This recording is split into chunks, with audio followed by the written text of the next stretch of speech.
नमस्कार दोस्तों, इस वीडियो में क्लास 6 के इतिहास को केवल एक वीडियो में डिस्कस किया गया है शुरू से अंत तक। क्लास 6 में सभी 11 अध्याय हैं और इसमें 220 सवाल है। सारे सवाल वन लाइनर फॉर्म में हैं, तो एक वीडियो में डिस्कस किया गया है। बहुत ही डिटेल से वीडियो को बनाया गया है।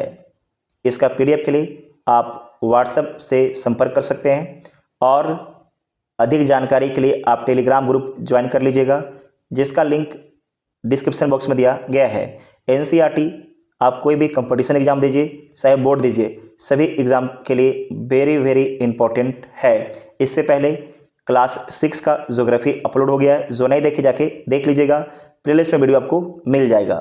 तो आइए देखते हैं पहला पॉइंट। क्या, कब, कहाँ और कैसे।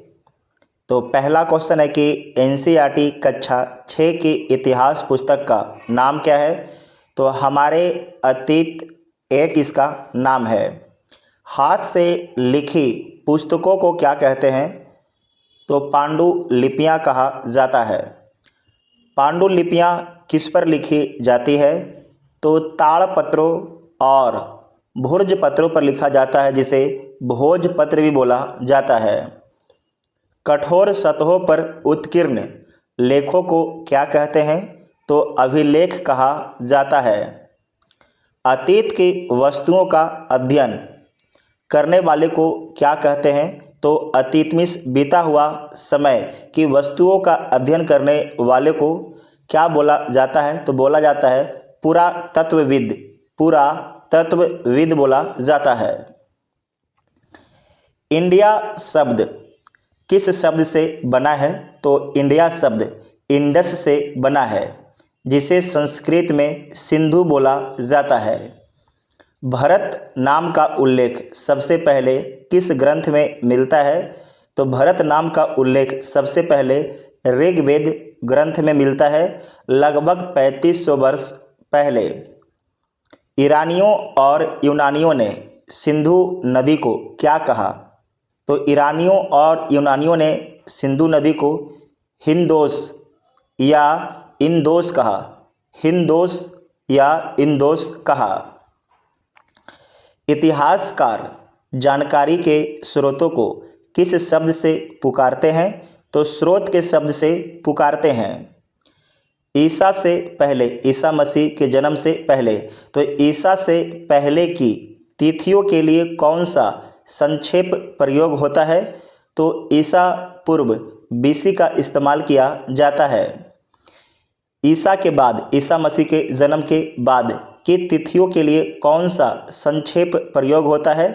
तो AD ईस्वी का प्रयोग किया जाता है। CE का पूरा अर्थ क्या है। तो CE का पूरा अर्थ है कॉमन एरा, समान युग। क्या है, समान युग। BCE का पूरा अर्थ क्या है। तो BCE का पूरा अर्थ होता है बिफोर कॉमन एरा।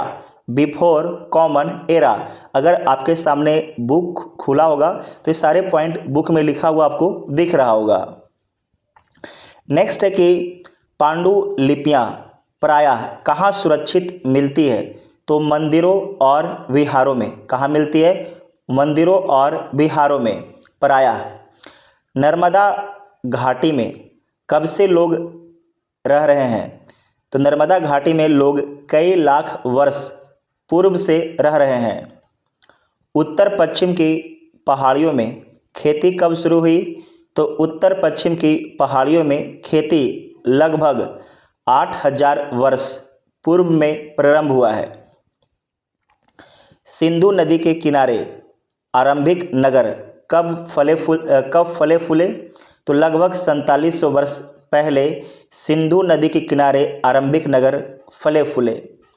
गंगा घाटी में मगध राज कब विकसित हुआ। तो गंगा घाटी में मगध राज का विकास लगभग 2500 वर्ष पूर्व में हुआ है।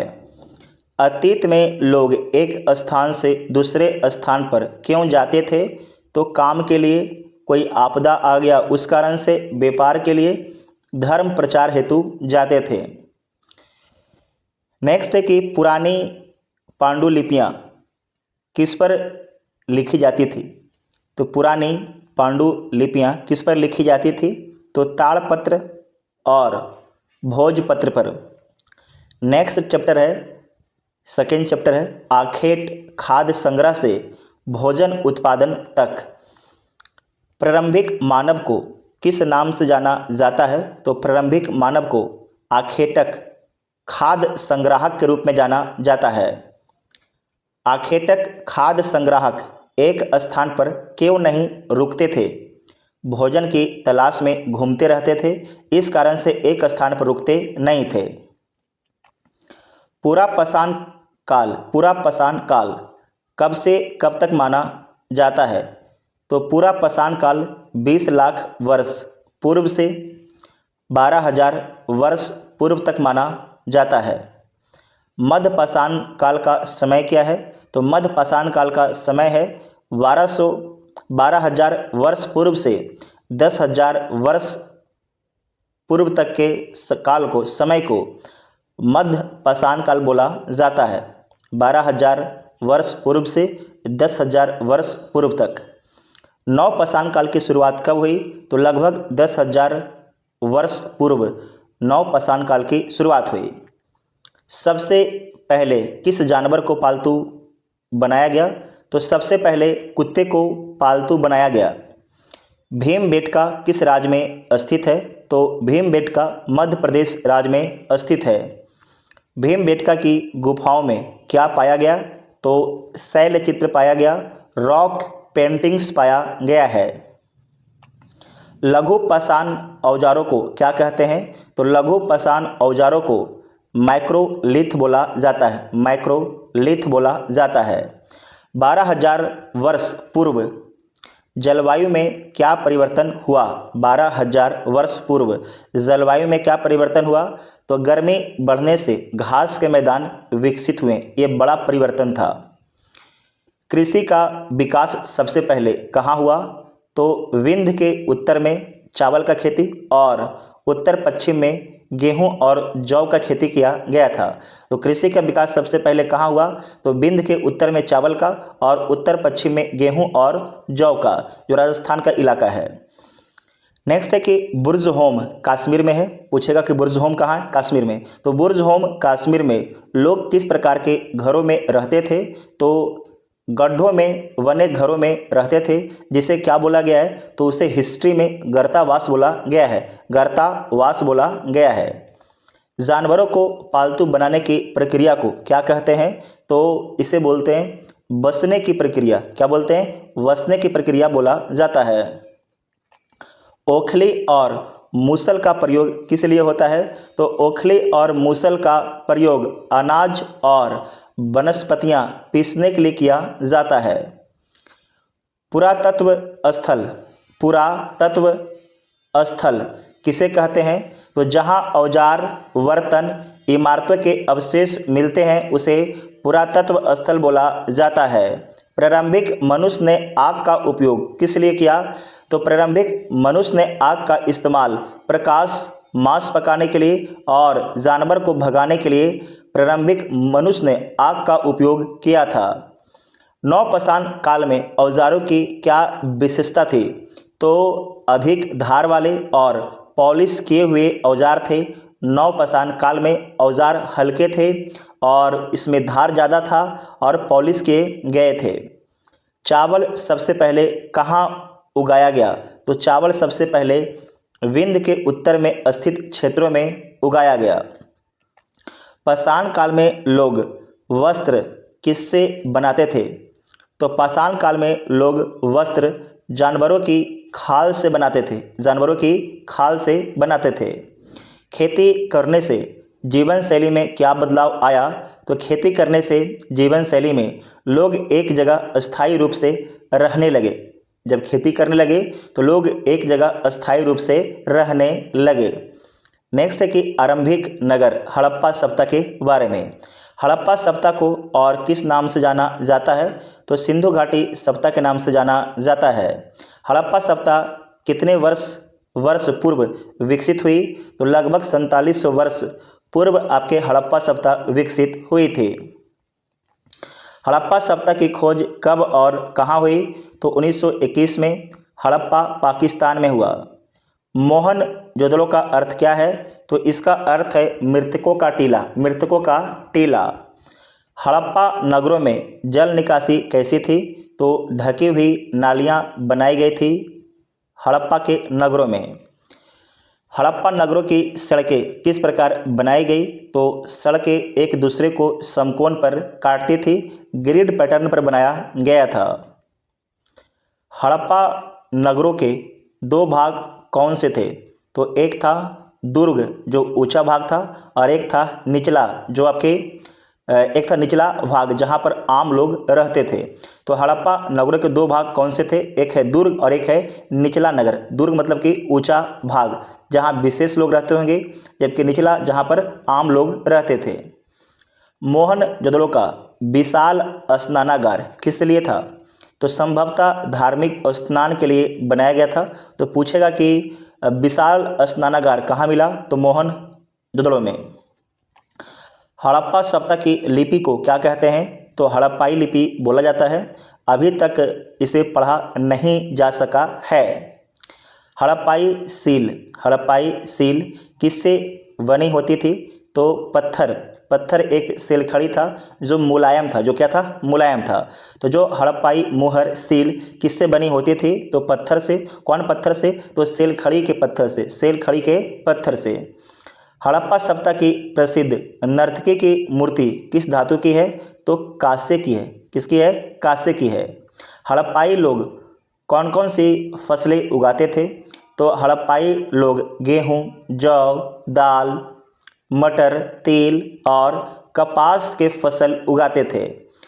हड़प्पा सभ्यता में ईंटें किस अनुपात में बनती थी? तो ईंटें 1:2:4 के अनुपात में बनती थी। ठीक है, तो इसमें लंबाई 4, ऊंचाई 2, आपके लंबाई 4, चौड़ाई 2 और ऊंचाई 1 होता होगा। ठीक है, फिर से बोलते हैं, लंबाई 4, चौड़ाई 2, ऊंचाई 1। हड़प्पा सभ्यता का प्रसिद्ध बंदरगाह नगर कौन सा था? तो हड़प्पा सभ्यता का प्रसिद्ध बंदरगाह नगर था लोथल, जो गुजरात में स्थित है। हड़प्पाई लोग किन किन धातुओं का प्रयोग करते थे? तो तांबा, टीन, सोना और चांदी का उपयोग करते थे। मोस्ट इम्पोर्टेंट है।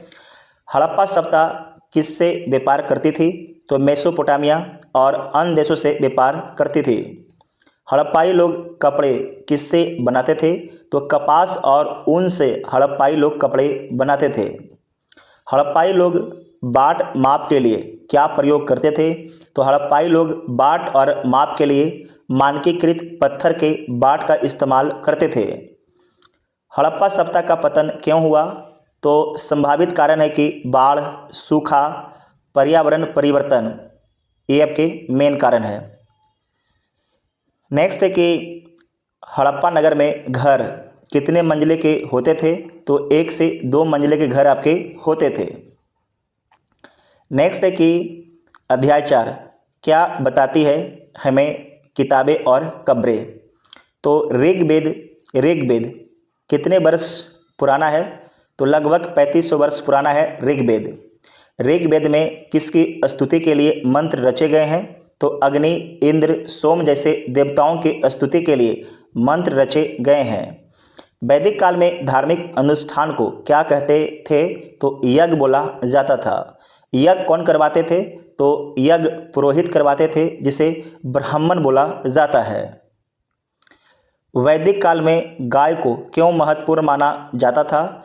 क्योंकि धन और समृद्धि का प्रतीक कौन थी? गाय। जिसके पास जितना गाय वो उतना धनी, उतना समृद्ध है। 10 राज युद्ध किस नदी के किनारे हुआ था? तो परुस्नी नदी के किनारे हुआ था। जो परुस्नी नदी है इसका आधुनिक नाम रावी नदी है। तो परुस्नी नदी के किनारे हुआ था 10 राज युद्ध। आगे बोला गया कि महापाषाण मेगालिथिक्स क्या होते हैं? महापाषाण क्या होते हैं? तो बड़े पत्थरों से बने जो कब्रें हैं उसे बोलते हैं महापाषाण। क्या बोलते हैं? महापाषाण। नोट कीजिएगा, इंपॉर्टेंट है। बड़े पत्थरों से बनी कब्रें को महापाषाण बोला जाता है। महापाषाण मुख्यतः भारत के किन क्षेत्रों में पाए जाते हैं? तो दक्कन क्षेत्र में, दक्षिण भारत में और उत्तर पूरब में मिलता है। महापसान कब्रों में मृतकों के साथ क्या रखा जाता था? तो जब दफनाया जाता था तो उनके साथ बर्तन, औजार, हथियार और आभूषण रखा जाता था। इनाम गांव किस राज्य में स्थित है? तो महाराष्ट्र में इनाम गांव स्थित है। इनाम गांव के लोग क्या उगाते थे? तो गेहूं, जौ, चावल, दाल और तिल उगाते थे। वेदों को श्रुति क्यों कहते हैं? क्योंकि ये सुनकर याद किए जाते थे, इस कारण से वेदों को श्रुति बोला जाता है। ऋग्वेद में सबसे पवित्र नदी कौन सी थी? तो ऋग्वेद में सबसे पवित्र नदी सरस्वती नदी थी। कौन नदी थी? सरस्वती नदी थी। महापसान कब्रों में लौह वस्तुएं मिलना क्या दर्शाता है? महापसान कब्रों में लौह वस्तुएं मिलना क्या दर्शाता है? तो उस काल में लोहे का प्रयोग होता था। उस काल में लोहे का प्रयोग होता था। इसे दोबारा देखिएगा कि महापसान कब्रों में लौह वस्तुएं मिलना क्या दर्शाता है? तो उस काल में लोहे का प्रयोग होता था, यह दर्शाता है। नेक्स्ट है कि पुरातत्वविद कब्रों से क्या जानकारी प्राप्त करते हैं? तो लोगों के जीवन और सामाजिक स्थिति के बारे में जानकारी इकट्ठा करते हैं। इनाम गांव में किस प्रकार की कब्रें मिली है? तो घर के फर्श के नीचे दफनाई गई कब्रें मिली है। वैदिक काल में सामाजिक विभाजन का आधार क्या था? तो कार्य और व्यवसाय था। वैदिक काल की दृष्टि से सबसे महत्वपूर्ण पशु कौन सा था? तो सबसे महत्वपूर्ण पशु जो है वो आपके गाय है। कौन है? गाय है। ठीक है। नेक्स्ट है कि अभिलेख किन सतहों पर उत्कीर्ण किए जाते थे? तो अभिलेख पत्थर या धातु जैसी कठोर सतहों पर उत्कीर्ण किए जाते थे।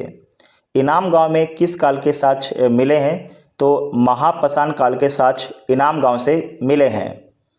नेक्स्ट है कि राज, राजा और एक प्राचीन गणराज्य। तो जनपद का शाब्दिक अर्थ क्या है? तो वह भूमि जहां जन्मिष्ठ लोग अपना पांव रखते हैं उसे बोल देंगे जनपद। राजा बनने के लिए कौन सा यज्ञ करवाना पड़ता था? तो अश्वमेध यज्ञ करवाना पड़ता था। अश्वमेध यज्ञ में क्या किया जाता था? तो घोड़ों को घुमाया जाता था। जहाँ जाता राजा का राज माना जाता था। किसमें? अश्वमेध यज्ञ में एक यज्ञ किया और घोड़ा को खुला छोड़ दिया। घोड़ा जो है जिस राज में घूमा वो राज उस राजा का हो गया। ठीक है। नेक्स्ट है कि महाजनपद काल में कुल कितने महाजनपद थे? तो महाजनपद काल में कुल 16 महाजनपद थे। महाजनपद काल की शुरुआत कब से मानी जाती है? तो लगभग 2500 वर्ष पूर्व से मानी जाती है। सबसे शक्तिशाली महाजनपद कौन सा था? तो मगध था। कौन था? मगध था। मगध की राजधानी कहाँ थी? तो पाटलिपुत्र थी, जो आधुनिक पटना है। वज्जी संघ किस प्रकार का राज था? तो गणराज था। क्या था? गणराज। वज्जी संघ की राजधानी कहाँ थी? वैशाली। यहाँ पर समझिएगा मगध की राजधानी कहाँ थी? तो शुरुआत में जो मगध है इसकी राजधानी पाटलिपुत्र नहीं था, राजगिरी था। क्या था? राजगिरी। और बाद में पाटलिपुत्र बनाया गया था। तो यहाँ पर घबराइएगा नहीं, आप लोग परेशान मत होइएगा। ठीक है। नेक्स्ट है कि गणराज में शासन कैसे चलता था? गणराज में शासन कैसे चलता था? तो सभा में मिलकर निर्णय लिया जाता था। किसान उपज का कितना भाग कर के रूप में देते थे? तो 1/6 भाग, है ना, इसे बोलते थे षड भाग बोला जाता था। महाजनपद काल में किस धातु का प्रयोग सर्वाधिक था? तो लोहे का प्रयोग सर्वाधिक था। मगध की शक्ति का प्रमुख कारण क्या था? तो लौह अयस्क, गंगा का जलमार्ग और उपजाऊ भूमि। गण या संघ किसे कहते हैं? तो गण या संघ किसे कहते हैं? तो जहां एक से अधिक व्यक्ति मिलकर शासन करते हैं, एक से अधिक व्यक्ति मिलकर शासन करते हैं उसे ही गण या संघ बोला जाता है। राजाओं को कर क्यों इकट्ठा करना पड़ता था? तो सेना, किले और यज्ञ के खर्चे के लिए जो राजा हैं उन्हें टैक्स इकट्ठा करना पड़ता था। महाजनपद काल में किले क्यों बनाए जाते थे? बाहरी आक्रमणों से रक्षा के लिए बनाया जाता था। अवंती महाजनपद की राजधानी कहाँ थी? तो उज्जैन। अवंती महाजनपद की राजधानी कहाँ थी? उज्जैन थी। मगध का सबसे प्रसिद्ध राजा कौन था? तो बिंबिसार और अजातशत्रु। सेना में क्या क्या होता था? तो हाथी, घोड़े, रथ, पैदल सैनिक होते थे। राजाओं की सभा में कौन शामिल होते थे? तो राजा के सलाहकार और आपके मंत्री शामिल होते थे। नेक्स्ट है कि नए प्रश्न नए विचार। महावीर स्वामी का जन्म कहाँ हुआ था? तो वैशाली, बिहार में हुआ था। महावीर स्वामी किस धर्म के संस्थापक थे? तो देखिए, संस्थापक कहना गलत हो जाएगा, यहाँ पर लिख लीजिएगा वास्तविक संस्थापक किस धर्म के थे? तो जैन धर्म के थे। जबकि जैन धर्म के संस्थापक कौन है? तो जैन धर्म के संस्थापक हैं ऋषभ देव। कौन है? ऋषभ देव हैं, इसे भी नोट कर लीजिएगा, ठीक है। जैन धर्म का सबसे महत्वपूर्ण सिद्धांत क्या था? तो अहिंसा। क्या था? अहिंसा। जैन धर्म में जीन का अर्थ क्या है? तो जैन धर्म में जीन का अर्थ है विजेता।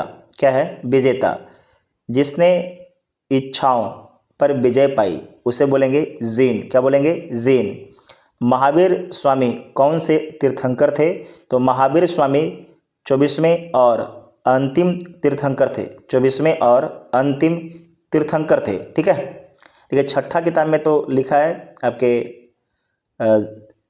जैन धर्म के संस्थापक तो महावीर स्वामी को लिखा है, लेकिन आपको क्या बताना है? ऋषभ देव। वास्तविक बोलिएगा महावीर स्वामी, गलती मत कीजिएगा, ठीक है। आगे है कि गौतम बुद्ध का जन्म कहाँ हुआ था? तो लुम्बिनी में हुआ था। लुम्बिनी, नेपाल में। गौतम बुद्ध का बचपन का नाम क्या था? तो सिद्धार्थ था। बुद्ध को ज्ञान की प्राप्ति कहाँ हुई थी? तो बोध गया, बिहार में, पीपल पेड़ के नीचे। बुद्ध ने अपना पहला उपदेश कहाँ दिया था? सारनाथ, उत्तर प्रदेश में दिया था। बुद्ध के पहले उपदेश को क्या कहते हैं? तो धर्म चक्र प्रवर्तन कहते हैं। धर्म चक्र प्रवर्तन कहते हैं। बुद्ध के अनुसार दुख का कारण क्या है? तो तृष्णा है। तृष्णा मतलब क्या होता है? इच्छाएं। अगर आपका इच्छा है तो आपको दुख होगा, क्योंकि इच्छा कभी पूरा नहीं होता है। बुद्ध ने किस भाषा में उपदेश दिया? तो प्राकृत भाषा में उपदेश दिया। बौद्ध धर्म में संघ क्या है? तो बौद्ध भिक्षुओं का समूह है। बुद्ध ने जाति व्यवस्था के बारे में क्या कहा? जाति से नहीं, कर्म से मनुष्य ऊंचा नीचा होता है, ऐसा मानना था बुद्ध भगवान का। उसके बाद है कि उपनिषदों में किस विषय पर चर्चा की गई है? तो आत्मा, परमात्मा और ब्रह्मा के बारे में। ब्रह्मा के बारे में। नेक्स्ट है कि आत्मन। आत्मन का अर्थ क्या है? तो व्यक्तिगत आत्मा। व्यक्तिगत आत्मा। गौतम बुद्ध की मृत्यु को क्या कहते हैं? तो महापरिनिर्वाण बोला जाता है।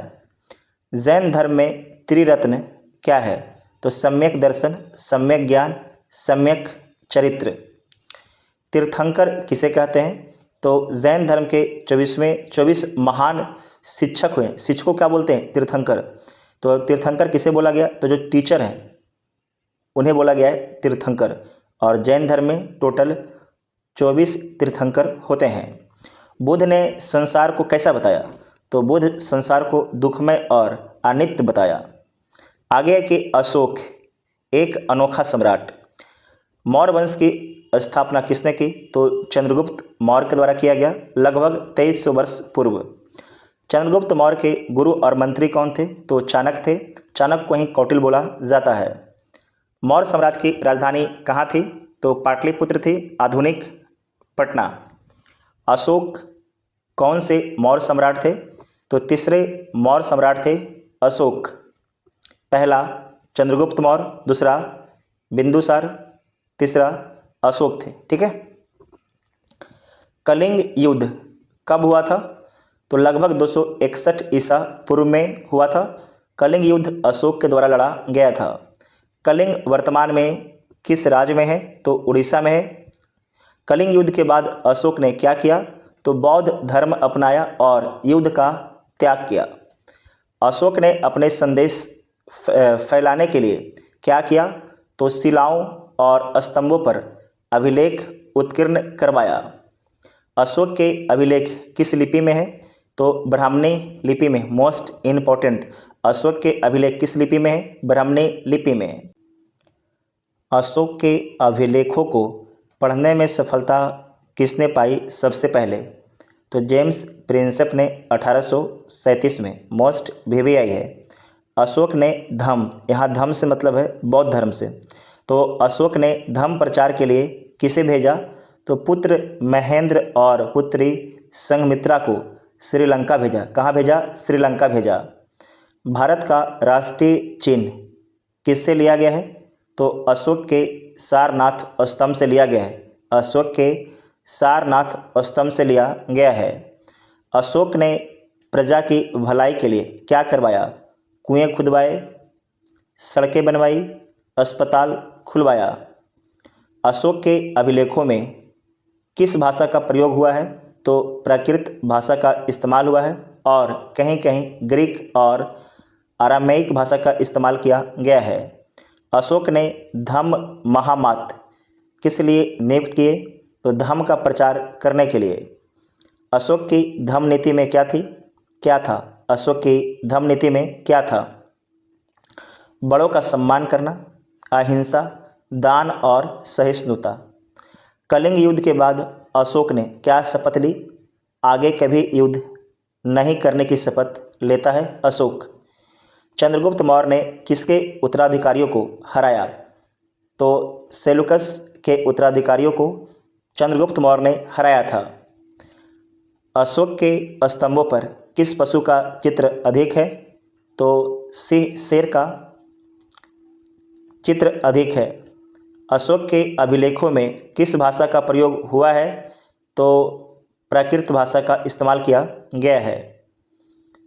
खुशहाल गांव और समृद्ध शहर के बारे में सुनिए। जातक कथाएं किस धर्म से संबंधित है? तो बौद्ध धर्म से संबंधित है। जातक कथाओं में किसके पूर्व जन्मों की कहानियां हैं? तो गौतम बुद्ध के पूर्व जन्मों की कहानियां हैं। ग्राम भोजक कौन होता था? तो गांव का मुखिया होता था ग्राम भोजक। प्राचीन काल में करों के रूप में क्या दिया जाता था? अनाज, पशु और श्रम। श्रेणी या गिल्ड क्या होती थी? तो एक ही व्यवसाय करने वाले लोगों का एक संगठन होता था। अरिका मेडु कहाँ स्थित था? तो पुडुचेरी, आज के पांडिचेरी के पास स्थित है अरिका मेडु। अरिका मेडु में किस देश के साथ व्यापार होता था? तो रोम के साथ व्यापार होता था। रोमन एम्पायर के साथ में व्यापार होता था। सिक्कों का प्रयोग लगभग कब शुरू हुआ? तो लगभग 2500 वर्ष पूर्व शुरू हुआ है। प्राचीन काल में सिक्के किन धातुओं के बनते थे? सोने, चांदी, तांबे और शीशे के बनते थे। प्राचीन काल में व्यापारियों के समूह को क्या कहते थे? तो सार्थ या श्रेणी। रोमन साम्राज्य से भारत में क्या क्या आता था? सोना, चांदी, शराब। भारत से रोम को क्या क्या निर्यात होता था? भारत से रोम को क्या क्या निर्यात होता था? मसाले, कपड़े और कीमती पत्थर निर्यात किया जाता था। प्राचीन काल में पुहार, मोस्ट VVI, प्राचीन काल में पुहार किस लिए प्रसिद्ध था? तो एक महत्वपूर्ण बंदरगाह के रूप में प्रसिद्ध है पुहार। जातक कथाएं किस भाषा में लिखी गई है? तो पाली भाषा में लिखी गई है। प्राचीन भारत में प्रमुख व्यवसाय कौन से थे? कृषि, पशुपालन, बुनाई, कुम्हारी और व्यापार। प्राचीन काल के प्रमुख शहरों के नाम क्या है? पाटलिपुत्र, उज्जैन, मथुरा, पुहार और श्रावस्ती। आप कमेंट करके बताइए कि पुहार किस राज्य में है। दास कौन होते थे? वे जो स्वामी के लिए काम करते थे और जिन्हें खरीदा बेचा जाता था उसे दास बोला जाता है। प्राचीन काल में गांव में कौन कौन रहते थे? किसान, शिल्पकार, चरवाहे और दास। भारत और रोम के बीच व्यापार किस मार्ग से होता था? तो समुद्री मार्ग से हिंद महासागर से। भारत और रोम के बीच व्यापार किस मार्ग से होता था? तो समुद्री मार्ग, हिंद महासागर से। आगे है कि गांव के मुखिया का क्या काम था? तो कर इकट्ठा करना और गांव का प्रबंधन करना। चैप्टर 9 है व्यापारी, राजा और तीर्थयात्री। सिल्क रूट, रेशम मार्ग किन देशों को जोड़ता था? सिल्क रूट, रेशम मार्ग किन देशों को जोड़ता था? तो चीन से मध्य एशिया होते हुए यूरोप तक जोड़ता था। रेशम मार्ग पर मुख्यतः किसका व्यापार होता था? रेशम, मसाले और कीमती पत्थरों का व्यापार होता था। फाहियान किस भारतीय शासक के काल में भारत आया? फाहियान किस भारतीय शासक के काल में भारत आया? तो चंद्रगुप्त द्वितीय के शासनकाल में भारत आया। चंद्रगुप्त द्वितीय को विक्रमादित्य भी बोला जाता है। फाहियान चीन देश का यात्री है। हुएनसांग किसके शासनकाल में भारत आया? तो हर्षवर्धन के शासनकाल में भारत आता है।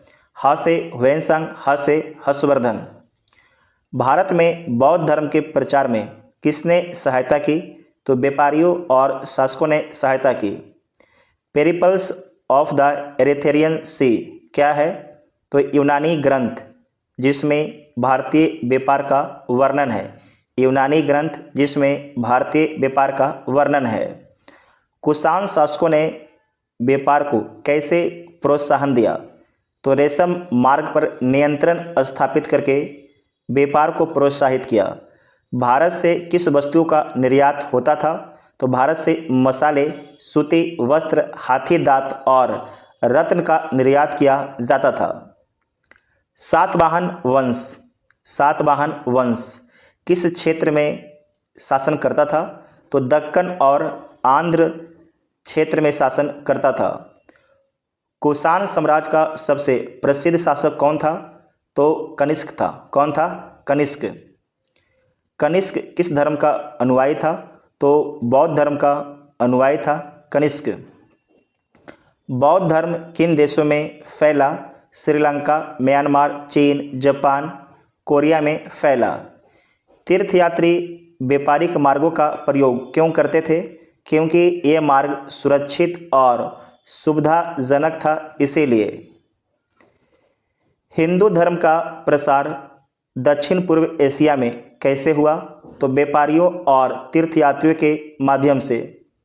तमिल संगम साहित्य में किसका वर्णन है? तो व्यापार, युद्ध और प्रेम का वर्णन है तमिल संगम साहित्य में। भारत और रोम का व्यापार किसके माध्यम से था? तो समुद्री मार्ग के माध्यम से, हिंद महासागर के रास्ते। बौद्ध धर्म का प्रचार मध्य एशिया तक किसने किया? तो बौद्ध भिक्षुओं और व्यापारियों ने किया है। फाहियान और हुएनसांग किस देश से आए थे? तो चीन देश से आए थे। प्रमुख बंदरगाह नगर भड़ौच किस तट पर स्थित था? तो पश्चिमी तट पर स्थित था, वर्तमान गुजरात राज्य। Most BBI। तीर्थयात्री और व्यापारी एक साथ यात्रा क्यों करते थे? सुरक्षा और सुविधा के लिए एक साथ दोनों यात्रा करते थे। अब है नए साम्राज्य और राज के बारे में समझिए। गुप्त साम्राज्य की स्थापना किसने की? तो श्री गुप्त के द्वारा किया गया है। गुप्त वंश का सबसे शक्तिशाली शासक कौन था? तो समुद्रगुप्त था। समुद्रगुप्त को भारत का नेपोलियन किसने कहा? तो इतिहासकार VA स्मिथ ने कहा। मोस्ट BBI कर लीजिएगा, ये सवाल कई बार पूछा गया है। इतिहासकार VA स्मिथ के द्वारा। प्रयाग प्रशस्ति किसके बारे में है? तो समुद्रगुप्त के बारे में है प्रयाग प्रशस्ति अभिलेख। प्रयाग प्रशस्ति अभिलेख किसने लिखी है? तो हरिसेन के द्वारा लिखा गया है। हरिसेन के द्वारा लिखा गया है। प्रयाग प्रशस्ति किसके बारे में है? तो समुद्रगुप्त के बारे में प्रयाग प्रशस्ति अभिलेख में लिखा गया है। प्रयाग प्रशस्ति किसने लिखी है? तो हरिसेन के द्वारा लिखा गया है। हरिसेन समुद्रगुप्त का दरबारी कवि था। चंद्रगुप्त द्वितीय को किस उपाधि से जाना जाता है? तो विक्रमादित्य की उपाधि से जाना जाता है। गुप्त काल को स्वर्ण युग क्यों कहा जाता है? तो कला, साहित्य, विज्ञान के असाधारण विकास के कारण। हर्षवर्धन की राजधानी कहाँ थी? Most VVI Kannauj. हर्षवर्धन की राजधानी कहाँ थी? कन्नौज। पुलकेशिन द्वितीय किस वंश का शासक था? तो चालुक वंश का शासक था। मोस्ट वीवीआई है। पुलकेशिन द्वितीय चालुक वंश का शासक था। पुलकेशिन द्वितीय ने किसे हराया था? तो हर्षवर्धन को हराया था नर्मदा नदी के पास में। प्रभावती गुप्त कौन थी? तो चंद्रगुप्त द्वितीय की पुत्री थी, जो बकाटक रानी बनी, बनी। चालुक वंश की राजधानी कहाँ थी? तो वातापी। चालुक वंश की राजधानी कहाँ थी? वातापी। आधुनिक बादामी कर्नाटक में। पल्लव वंश की राजधानी कहाँ थी? तो कांचीपुरम में। Most VVI. पल्लव वंश की राजधानी कहाँ थी? कांचीपुरम में। गुप्त काल का प्रसिद्ध नाटककार कौन था? तो कालिदास। अभिज्ञान शाकुंतलम की रचना किसने की? तो कालिदास के द्वारा किया गया है। समुद्रगुप्त को कौन सा वाद्य यंत्र बजाते थे? समुद्रगुप्त कौन सा वाद्य यंत्र बजाते थे? तो समुद्रगुप्त जो है बीना बजाता था, क्योंकि सिक्के पर बीना बजाते हुए इसे दिखाया गया है। गुप्त काल में भूमि अनुदान क्या था? राजाओं द्वारा ब्राह्मणों और मंदिरों को भूमि दान दिया जाता था। हर्षवर्धन का राजकाल कब था? तो जो हर्षवर्धन का शासनकाल है 606 ईस्वी से 647 ईस्वी तक है। गुप्त काल में किसान कितनी कर देते थे? तो उपज का 1/4 से 1/6 भाग तक। गुप्त साम्राज्य की राजधानी कहाँ थी? तो पाटलिपुत्र। पाटलिपुत्र जो आधुनिक पटना है। उसके बाद लास्ट टॉपिक है इमारतें, चित्र और किताबें के बारे में समझिएगा। बोला गया कि स्तूप किसे कहते हैं? तो गोलाकार संरचना जिसमें बुद्ध के अवशेष रखे जाते हैं उसे ही स्तूप कहते हैं। सबसे प्रसिद्ध स्तूप कहाँ है? तो सांची मध्य प्रदेश में स्थित है।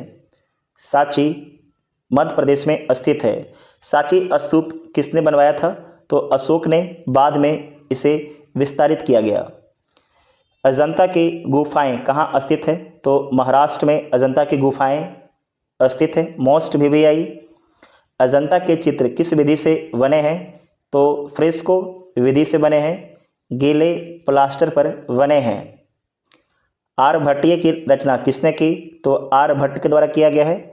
आर्यभट्ट ने क्या खोज की? तो पृथ्वी सूर्य के चारों ओर घूमती है, यह ज्ञान दिया था आर्यभट्ट ने ही। दशमलव पत्ती का विकास कहाँ हुआ? तो भारत में दशमलव पत्ती का विकास हुआ है। वराहमिहिर कौन थे? तो गुप्त काल के प्रसिद्ध खगोल शास्त्री और गणितज्ञ। याद रखिएगा, गुप्त काल के प्रसिद्ध खगोल शास्त्री और गणितज्ञ थे। पंचतंत्र की रचना किसने की? तो विष्णु शर्मा के द्वारा किया गया है पंचतंत्र की रचना। पंचतंत्र में किस प्रकार की कहानियां हैं? तो पशु पक्षियों द्वारा नीति की शिक्षा देने वाली। मोस्ट वीवीआई है, याद रखिएगा, सवाल पूछा जाता है। पशु पक्षियों द्वारा नीति की शिक्षा देने वाली। देवगढ़ का दशावतार मंदिर किस काल में बना है? तो गुप्त काल में बना है। देवगढ़ का दशावतार मंदिर किस काल में बना है? तो गुप्त काल में बना है। और आप कमेंट करके बताइएगा कि किस राज्य में है। नालंदा विश्वविद्यालय की स्थापना किसने की? कुमारगुप्त प्रथम के द्वारा किया गया है और नालंदा बिहार में है। गुप्त काल में मूर्ति कला का प्रमुख केंद्र कहाँ था? मथुरा और सारनाथ। Most VVI. स्तूप के चारों ओर बनी रेलिंग को क्या कहते हैं? तो वेदिका कहते हैं। क्या कहते हैं? वेदिका। बोधिसत्व कौन होते हैं जो बुद्ध बनने के मार्ग पर हों और दूसरे की सहायता करें? गुप्त काल में चिकित्सा के क्षेत्र में कौन प्रसिद्ध थे? तो सुश्रुत और चरक। Most VVI. गुप्त काल में चिकित्सा के क्षेत्र में कौन प्रसिद्ध थे? तो सुश्रुत और चरक। महाभारत और रामायण किस भाषा में लिखे गए थे? तो संस्कृत भाषा में। अजंता की गुफाएं में क्या है? तो बौद्ध धर्म से संबंधित चित्र और मूर्तियां हैं। गुप्त काल में किस प्रकार के मंदिर बनने लगे? तो पत्थर के बड़े और भव्य मंदिर बनने लगे। तो क्लास 6 का हिस्ट्री कंप्लीट हो गया। वीडियो पसंद आया चैनल को सब्सक्राइब कीजिएगा, वीडियो को अपने दोस्तों में शेयर जरूर कीजिएगा। इसका पीडीएफ के लिए आप व्हाट्सएप ग्रुप से संपर्क कर सकते हैं क्योंकि इसका पीडीएफ पेड है। ठीक है, थैंक यू।